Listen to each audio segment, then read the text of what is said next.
compared to what is happening in the rest of the world, the Indian economy is far better placed. The Indian economy is going through transitions that we are all aware of, but sometimes we forget about them. The first transition that I want to mention is an increased urbanization of the economy. The second transition I want to mention is an increased formalization. Good evening, ladies and gentlemen. It's always a pleasure to be at a Mint event, as it is to write limericks for the Mint. And thank you for that very, very kind introduction. What I propose to do is to speak for about half an hour, after which we will have some time left for some kind of interaction. I will eventually talk about what concerns you most, which is about the Indian economy's prospects, growth prospects. But before that, I want to talk about some transitions that the Indian economy is going through, transitions that we are all aware of, but sometimes we forget about them. These are transitions that have existed before COVID. So what are these transitions? The first transition that I want to mention is an increased urbanization of the economy. Throughout the world, urbanization is correlated with economic development. And it's also true that historically India has not been as urbanized as many countries in the world. And when I say this, I don't only mean the so-called advanced countries, but even countries elsewhere. The rates of urbanization have picked up sharply. They don't come across sufficiently well from census definitions of urbanization. I will not get into questions about what that definition is, but urbanization in India is much more than what the census definitions suggest. Some of this urbanization is chaotic, and again, I'm not going to get into those issues. There are serious urban governance issues, which I will not get into either. But the fact of the matter is that India is urbanizing very, very fast. The second transition I want to mention is an increased formalization. When I say formalization, it is formalization of two different types. The first kind of formalization is a formalization of enterprises.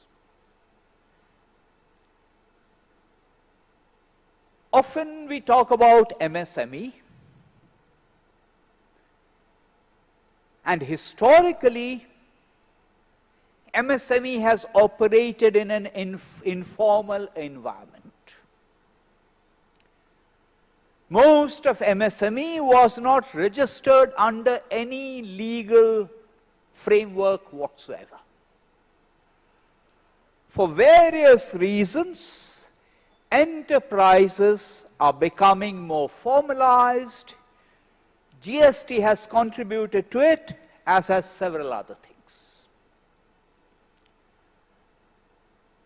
In addition to formalization of enterprises, there has been a formalization of the labor force. Even in the formal sector, sometimes labor functions on the basis of informal contracts. When I mention these transitions, do not imagine that I am talking about binaries. It is not as if all of these transitions have been achieved. They represent work in progress. So the second transition is this double kind of formalization, formalization of enterprises as well as formalization of the labor force, both of which are desirable because formalization of both types brings efficiencies and makes it easier to target government programs. The third kind of transition that has been happening is a transition in the rural sector. What happens in the rural sector is, of course, largely a function of what happens to agriculture. And agriculture is, by and large, almost entirely a state subject. But within the rural sector, there have been trends towards employment happening outside agriculture, and within agriculture, towards production that is no longer based on food grains alone, but commercialization and diversification. The fourth transition I want to mention is a transition that concerns a greater digitalization of the economy. This was a trend that predated the pandemic,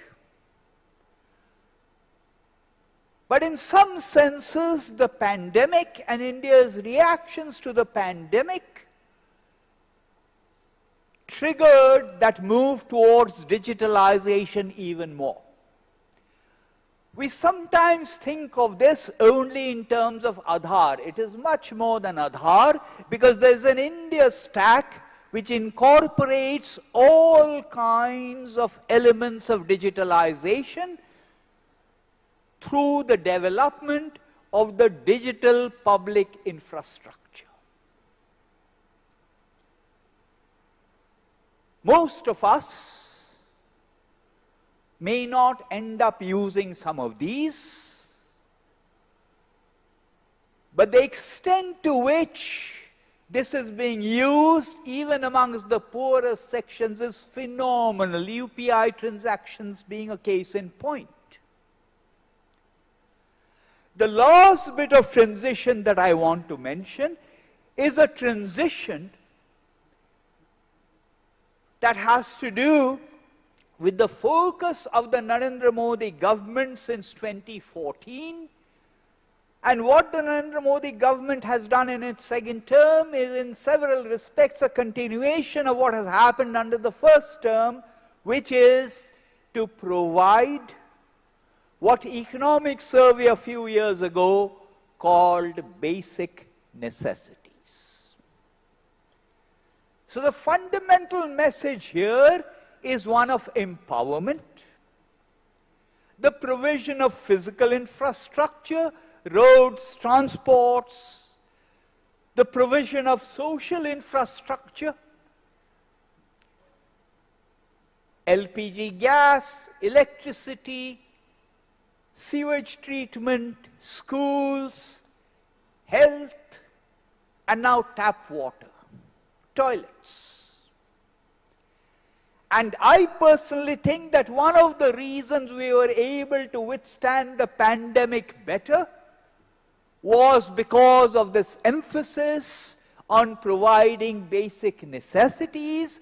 I think one of the reasons why the UNDP said in its multidimensional poverty report that a large number of people in India have been lifted above the poverty line is because of these interventions. Let me now quickly turn to the pandemic. And again, to state something that is familiar to all of you, but nonetheless it bears statement, is firstly compared to the dire prognosis that was made about the pandemic in India, the Indian track record in terms of infections and mortality has been far, far superior. There was a time when people said India would not be able to produce vaccines. Not only has India produced vaccines, India has exported vaccines.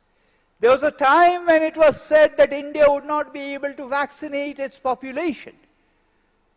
The figures on vaccination of the eligible population is phenomenal. But it wasn't only about health and managing the exogenous shock about the pandemic, it was also about the fiscal response. Every economist will tell you that in terms of the multiplier effects, revenue expenditure is better than tax reductions. And capital expenditure is superior to revenue expenditure. The thrust of the fiscal reaction after the pandemic and post the lockdown was on capital expenditure. With the exception of free food, it wasn't revenue expenditure, it wasn't tax cuts.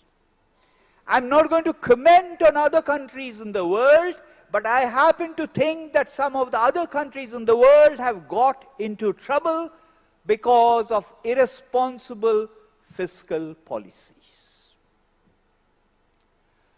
While on the tax part of it, there is the direct tax part and there is the indirect tax part. The indirect tax part, of course, is connected to GST, which is the purview of the GST Council, and that too is work in progress. We might have complaints about all products not being part of GST yet.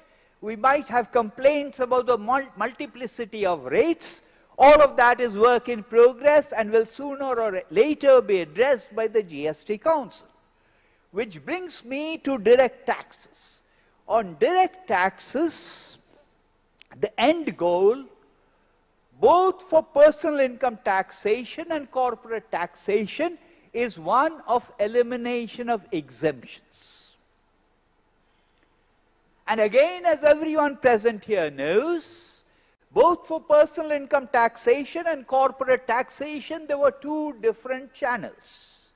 One, the first one being one that is exemptionless, and the second one being one of with exemptions. And the challenge was to incentivize the movement for both personal income taxpayers and corporate taxpayers to the exemption-less system, which the last budget has attempted to do. Let us now talk about the prospects for growth. The engines of growth from the point of view of national income accounting are only four. There is consumption, there is government expenditure, there is investment, and there is net exports. Net exports depend on a whole lot of things. They depend on global demand conditions. They depend on domestic supply side, and they depend on the behavior of the exchange rate, which does not only mean the rupee-dollar exchange rate. As everyone here knows, the global world is one of uncertainty. The global world is one where the multilateral system has broken down. There is protectionism. There is increasing regionalism. There is geopolitical uncertainty, all of that. In the absence of certain stability and certainty and good news on the global front, it will be unreasonable to expect that India will clock a real rate of growth of 9%. It's not possible. In the days when India clocked a real rate of growth of 9%, exports performed extremely well. Today, of course, services exports have done well, but so far as the growth equation is concerned, it is unreasonable to expect that net exports will be an important driver of growth in India. Before COVID, a target was announced, an aspirational target of $5 trillion GDP growth. $5 trillion aggregate size of GDP. If one does projections, and this is a nominal figure, if one does projections, the projections will depend on what assumptions you make about inflation. They will depend on what assumptions you make about the exchange rate, because it's a dollar figure, and they will depend on what assumptions you make about the real rate of growth. And you can sit down with your mobile or your laptop or whatever, do your own calculations with your calculator, and you will find out, as the Economic Survey did some years ago, that the real rate of growth would be 8 to 8.5%. So in some sense, that 8 to 8.5% is the aspirational rate of growth, and there's enough of slack in the system, despite what I said about the exogenous world. There is enough of slack endogenously to get that 8% real rate of growth, because after all, what happens to India in the aggregate is a summation largely of what happens at the state level. With the exception of railways, national highways, and defense, the aggregate rate of growth for India is a summation of what happens at the level of the states. Different states are at different levels of development, but there is a lot of slack in terms of what can be done to improve the efficiency of land markets and improve the efficiency of labor markets. And therefore, if many of the states jack up their growth rates, something like 8% is possible. Now, don't get me wrong, I'm not saying it's going to be 8% this fiscal year. I'm just talking about the potential. If we leave aside net exports as a driver of growth, we now come to government expenditure. And I already mentioned the emphasis on capital expenditure on part of the union government. Economists will often talk about counter-cyclical fiscal policy. Counter-cyclical fiscal policy cannot be unidirectional. Counter-cyclical fiscal policy means that when the growth rate is low, public expenditure must increase. But simultaneously, when the growth rate begins to pick up, we must also recognize the other side of government expenditure, which is that government expenditure needs to contract. There are limitations in terms of the union governments and also state governments' desirable objective of fiscal consolidation. Given that, it is unreasonable to expect that capital expenditure or government expenditure in general will be significantly increased. So therefore, it boils down to two other engines of growth, one being consumption and the other one being private investments, and the two are related. And on both, there are some question marks. There are some question marks on two counts. Firstly, both investments, to the extent that they can be postponed, they tend to be postponed when there is uncertainty. They tend to be postponed when expectations about inflation are high, and inflation has been somewhat sticky. Some of that inflation is imported inflation, but the fact remains inflation has been somewhat sticky, not quite amenable to monetary policy instruments. Investments, private investments, are also a function of capacity utilization. Once upon a time, people used to talk about the twin balance sheet problem. People used to talk about NPAs. Both of these now belong to the past. So what are the prospects for investments? All said and done, the rate of capital formation in India is still on the low side. To get the kind of rates of growth we need, the investment rate as a percentage of GDP needs to be at least 2 percentage points higher, even if one argues that as a result of the efficiency that has got into the system, the incremental capital output ratio as a measure of the efficiency of capital usage is better now. Investments are a function of capacity utilization, which of course are also a function of demand. Capacity utilization has been going up, and therefore somewhere down the line, as demand begins to pick up, depends a little bit on the sector, it is a reasonable expectation that investments will also begin to increase. When we say investments, we often talk about corporate sector investments. But there are other investments also which happen through households and happen through MSME. Certainly for households, I am inclined to think that the revival, and you can see the signs of that revival already, the revival of the real estate sector means that those kinds of investments will probably go up.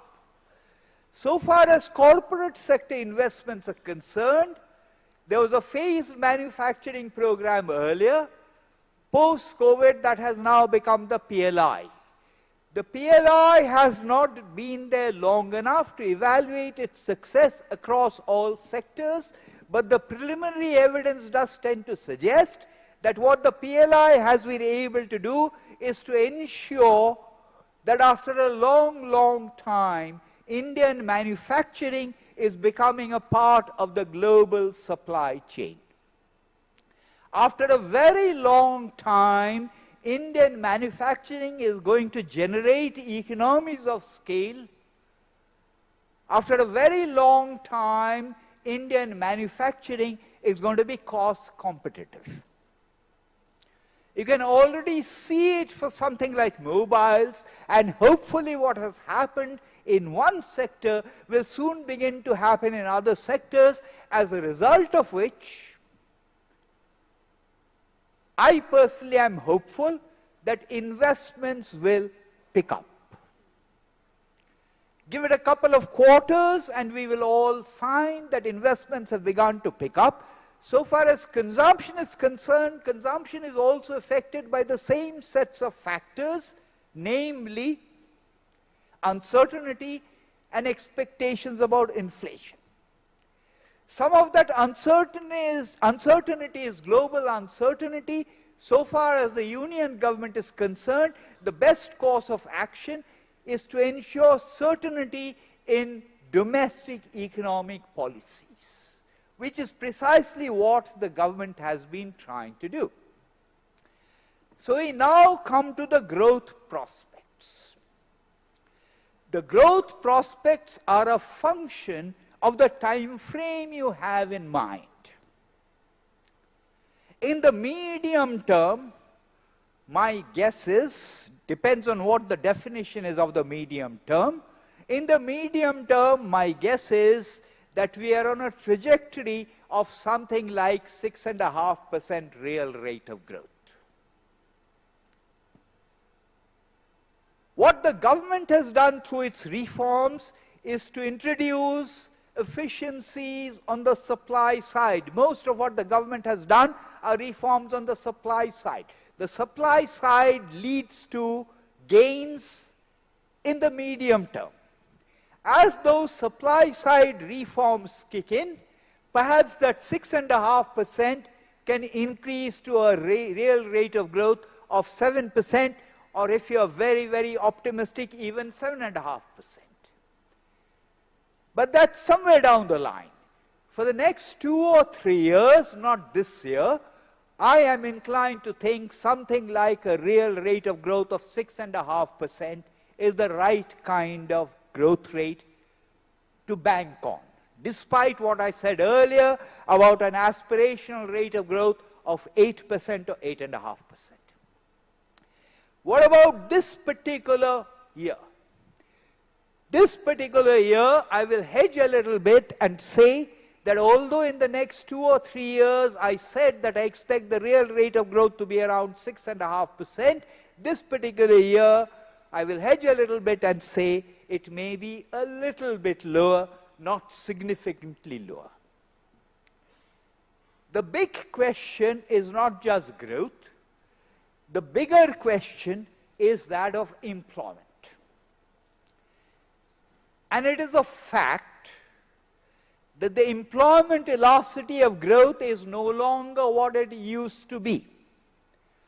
Compared to what it used to be even 2 decades ago, the employment velocity of growth today is half of what it used to be. One can speculate about the reasons why that is the case, but empirically it is a proven fact that the employment velocity of growth is not that high. And therefore, despite the growth of 6.5%, despite the growth of 7%, there are concerns about employment. There are concerns about the fact that people are dropping out voluntarily of the labor force, which is why the labor force participation rates have declined, not only for women, but also men. And in terms of explanations, some of those explanations are linked to lack of skills. Some of those explanations are linked to rigidities of the labor market. And if one talks to industry, one of the points that is mentioned is labor laws. In terms of a deterrent to investments, you will invariably be told about labor laws or land laws. So far as labor laws are concerned, the several union government laws have been codified now under 4 codes. What is still awaited is state governments announcing the orders under those. And whenever industry complains about labor laws, typically those complaints are about the old labor laws, and therefore the complaint is really that state governments have not notified orders under those laws. Am I giving the impression that all is well with the economy? Of course not. There are factors that are exogenous, but compared to what is happening in the rest of the world, the Indian economy is far better placed. And I think there is every reason to be optimistic about the future. Thank you very much.